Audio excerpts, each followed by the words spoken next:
It happened.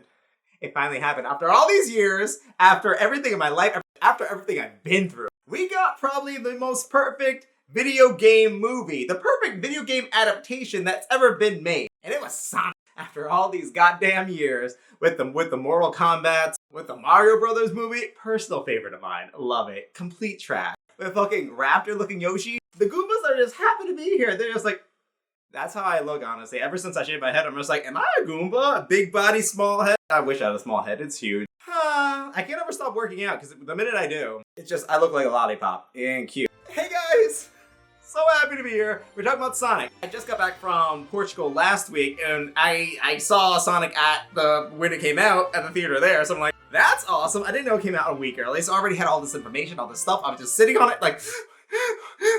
and I couldn't wait to record. I was gonna wait till I came home, and I wanted to get a second viewing of it, so I went to the early release as well too, since I already pre-ordered my ticket. I have so much to talk about. I don't know how long this video is gonna be. I hope you got snacks, cause we gonna get into it. I'm just gonna dive right in, you know, fuck it. The first part's gonna be no spoiler, or the first video is gonna be no spoiler, so if you haven't seen the movie yet, one, what is wrong with you? You should. How dare you? Because look, this isn't just coming from me, who is a huge Sonic fan and have been a huge Sonic fan my entire life, ever since I was born, basically. I was basically born the same year as Sonic 2, so like, this means a lot to me. But it's not just a good Sonic movie, you know? It's not just a movie featuring Sonic or a good movie featuring like Sonic lore. It's not just a good video game movie, even though it really is a good video game movie. It's like this and Detective Pikachu. They're the gods, they're up there, and I think this one ranks a little higher, and honestly, it's shit's good. Can't complain. But it's also generally a good movie. Like, if you're someone who likes action, adventure, more in the superhero kind of realm,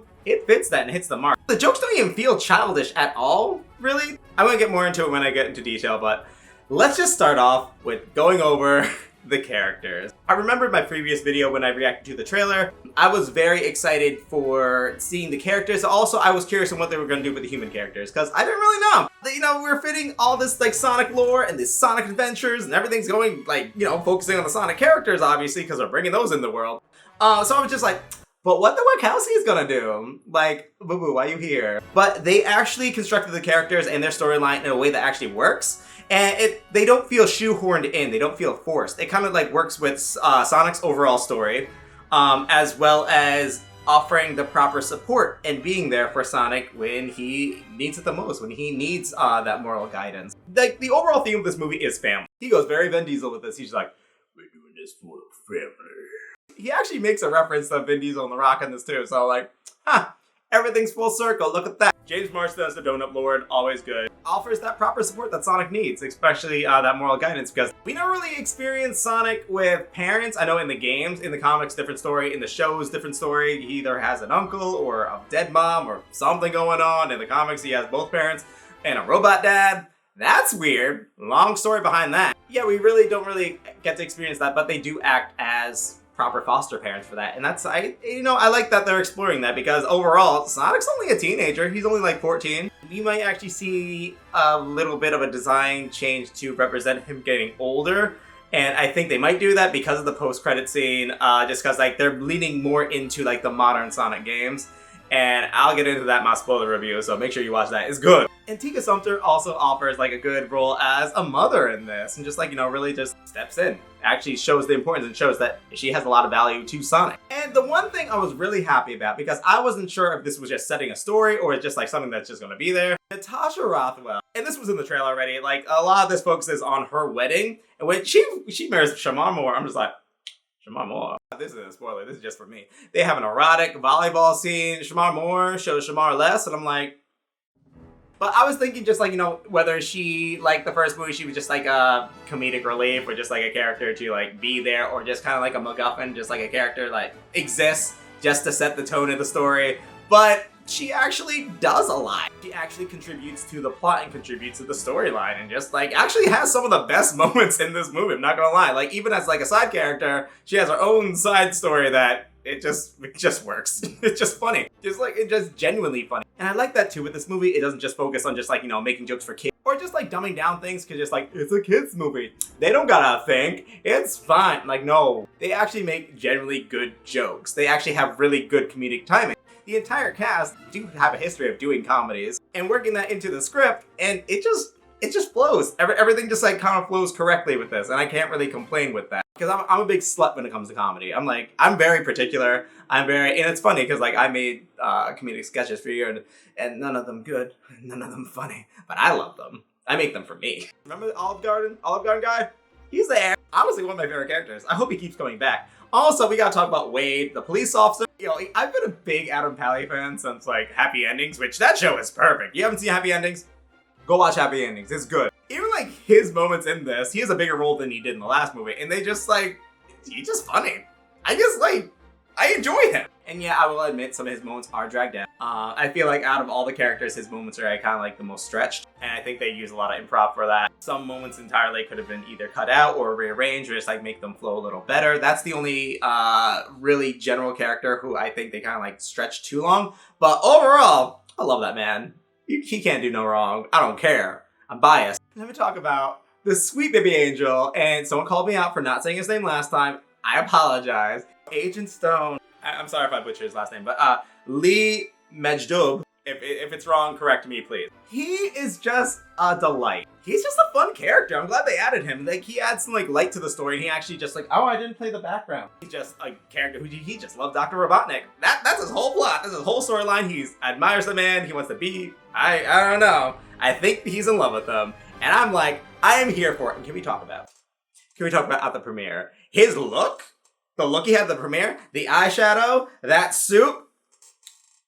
Bitch was serving looks. Bitch, he ate up everyone at the runway. I was like, oh, my king. His character was added to basically just like bounce off from Dr. Eggman, where he can go back and forth and actually add on to the jokes and add on to Jim Carrey's comedic styling. And now we're going to talk about Jim Carrey. Jim Carrey, do not leave this franchise. Jim Carrey, I know you've been doing comedy. I know you've been doing movies. I know you've been doing everything since forever. I know. I grew up watching your movies. You've inspired a lot of what I do. It's like you, Robin Williams, other people I can't think of right now because I can go on, but I won't. Don't leave this franchise. He recently announced that just like, he's like, kind of like done doing movies. And I'm like, no, okay, don't do any other movie. Be Eggman forever. You are perfect. The improv timing was perfect. I feel like his character is more just like driven and more directed to like, an actual goal than the last movie. Cause like sometimes his lines, even though his lines are always just like hilarious, the delivery is always perfect. I can't really complain. But I feel like sometimes it just kind of like went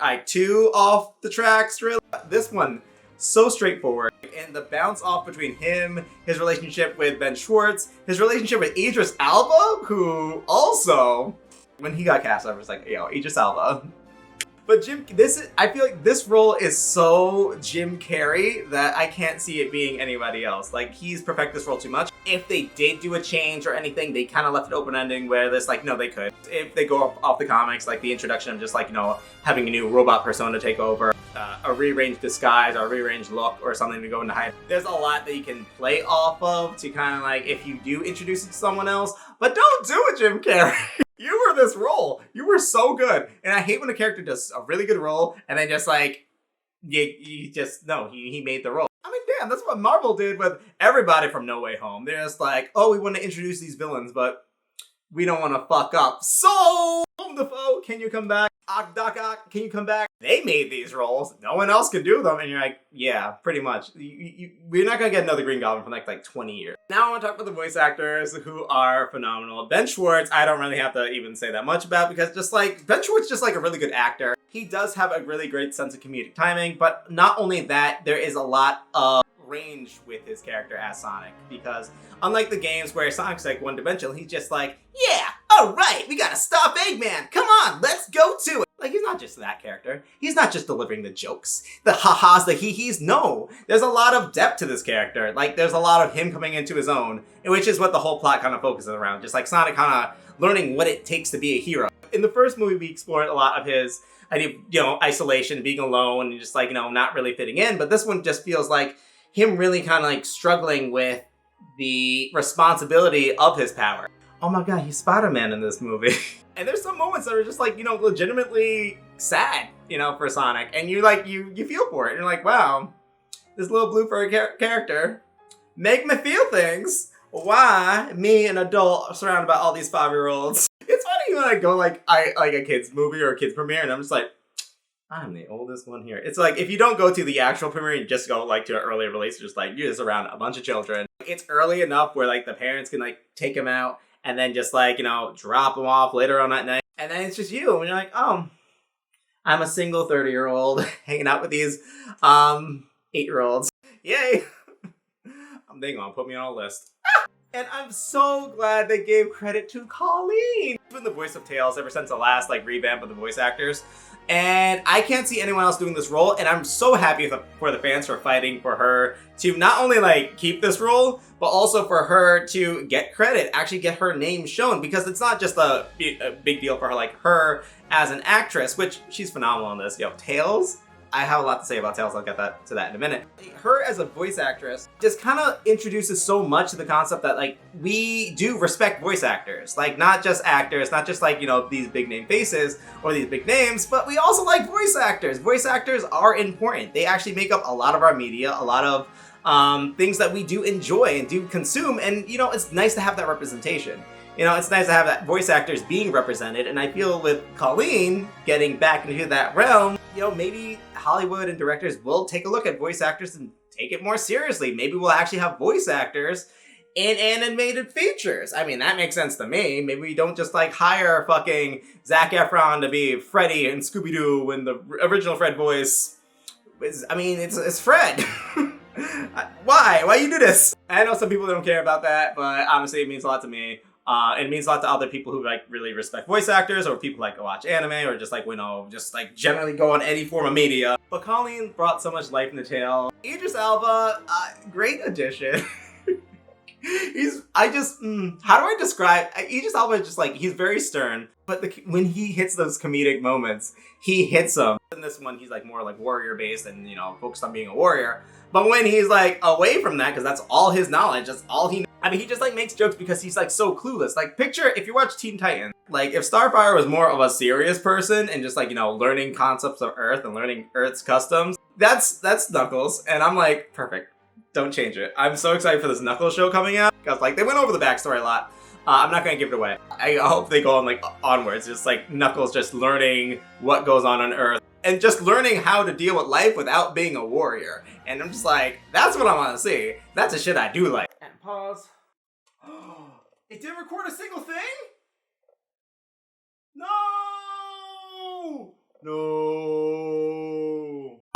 My audio wasn't registering this whole time. We didn't register my audio. And I'm just like, I get paid to do this. This is my actual, like, you know, besides I do YouTube for fun and I don't get money from this. Like, I do this for shits and giggles. Why? I don't know. Who watches? No one. Why do I do it? I don't know. This is my actual job. I do audio design, video design, motion graphic work. How the fuck did I fuck this up? Pissing me off. I'm fired. So the story, and not to give any spoilers away, it's kind of hard for me to talk about the story because I'm really excited to just like get into like the nitty gritty of it all. But overall, it is basically what's been advertised. Like Sonic and Tails meet up, but there's also Sonic 3 in there. It's like, oh, Eggman teams up with Knuckles and they have to get to the Emerald before they do. But like I said before, a lot of this focuses on Sonic's coming of age and actually learning what it takes to be a hero and trying to come into his own and be his own person, and learning that there's actions to his consequences and how to actually deal with them and face them. And I'm like, look at Sonic growing and stuff. They can't do this in the game though. Like certain characters, and I realize with video games, unless you focus so much on like plot driven, like heavy storylines and stuff that like change a character and change a person, like, you know, if they do the with like the new Lara Croft games and stuff, you gotta keep it very simple. Like, you know why Mario's so successful? His personality is jump. Link, his is yeah. And you know, Breath of the Wild is smart. Breath of the Wild is very smart for this, because instead of giving Link all this character, I mean, obviously, like, he has some character. You can see it in, like, some of his actions and his response. He's a sassy little bitch. But, you know, you don't really, like, portray that in the storyline or anything, so I don't really get to focus that much on it. But instead, they gave all the character and development and everything to Zelda, the character that you can do things and mold with, and it works for Breath of the Wild. Like, you know, you build this whole world and storyline around a character who can grow. But you play as the point of view character who is a potato. A dumb potato. Link is so stupid. I love him. That's pretty much how Sonic has been in the games the whole time. Like, he's just a hyperactive, energetic guy who wants to defeat Eggman and wants to do good things. That's it. Not really anything else. And I talked about this when I was playing Sonic Adventure 1. Sonic is basic. And his friends and stuff is usually the ones who get all the development things, because you can actually like mold and shape them. Up until recently, when they're just like, I don't know what to do with these characters, let's just sideline them. Can we talk about how these characters in this movie, Tails and Knuckles, have been written so well and better than what we've seen in the games for the last, like, when was Sonic 06? Since Sonic 06? That's the last time we saw like any like real character from these characters. To actually feature them and make them do things that are a part of the plot and a part of the storyline, we don't really get to see that a lot in a mainstream Sonic game. I'm not including any of the racing games. It's not just leaving Sonic to do everything. They are helping the best they can, and they actually collaborate with the power of teamwork. And I'm like, you made a whole game focus on that before. Like, where they go? What happened to that? You just know now? Okay, cool. In comparison to the game, they do change a lot of things, because overall, I mean, yeah, with the plot and the description, it does feel like a fetch quest, and you know, fetch quests don't really work that well in movies, unless you like really hone it out and kind of like spread it out and make it work. And also, if it just fits the genre of the movie that you're portraying. For like the last Star Wars movie, when they made it a fetch quest where you get a map that's in a ship to get another thing, and you're just like, what's happening? It doesn't feel like that. They're literally getting one thing that leads to this other thing, and then that's it. There are differences from the games, and one of the issues would lead to a whole series of fetch quests and a whole series of things. It would be basically Dragon Ball Evolution. You're not after multiple emeralds all over the place. They're not doing that, and I think they made a clear solution for what they want to do in the future that makes things make sense in universe. I'm really glad they did incorporate them and they really introduced them into Sonic's lore, but there is influence from Sonic Adventure, obviously, where like, you know, they talk about the Echidna tribe. Does leave a lot of open-ended questions that I can't really talk about now, but I'll get into my spoiler review. There's not really that much of a slow moment, except for when, and look, I like the scene, I do. There is a scene where they go to, and they have the same thing in Sonic 1, where they go to like a bar. Things happen, shit goes down. It's a very cute scene. It actually establishes a really good relationship with Sonic and Tails. It's just, no more bar scenes. That's the only thing. I'm just like, I'm tired of it. We did it. It was cute in the first movie. Cool in the second one for character development. We don't need any more. And especially with what they're going to do in Sonic 3, there's no time for it. Don't. Just don't. I don't want to see certain characters do certain things in a bar. But I really want to talk about like the relationship between Sonic and Tails. They really do establish a great platonic best friend brotherly relationship with this one. Like, this is so well written that it really shows a lot of the backstory with Tails, you know, not really fitting in and kind of feeling like an outcast and looking up to Sonic and learning to actually be Sonic's friend. Like, we see a lot of that, and they didn't do that forced shit that they did in Sonic Lost World, where they made them randomly have like an argument or some shit, and just like, you know, Tails felt like he wasn't being listened to or something. No, there's no false. I thought they'd do that, like, you know, when they pin two friends against each other and then by the end they reconcile with each other, and then no, there's none of that. It's just friendship. Keep it that way. It's Sonic and Tails, guys.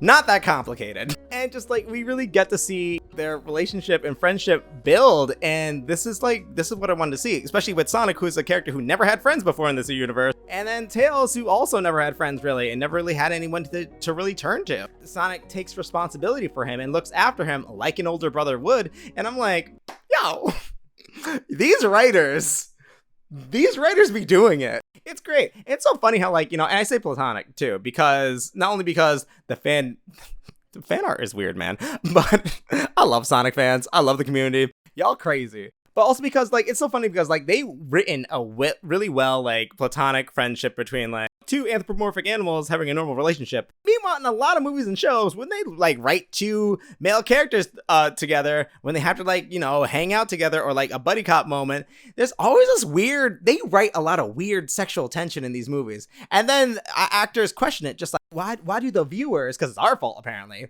see everyone as homosexual? And I'm like, y'all read your scripts, y'all see your actions, you're not picking up on this. That's like if Numoror came out right now from Kingdom Hearts and be like, yeah, I don't know why everyone ships Sora and Riku together, like they're not even, they gay.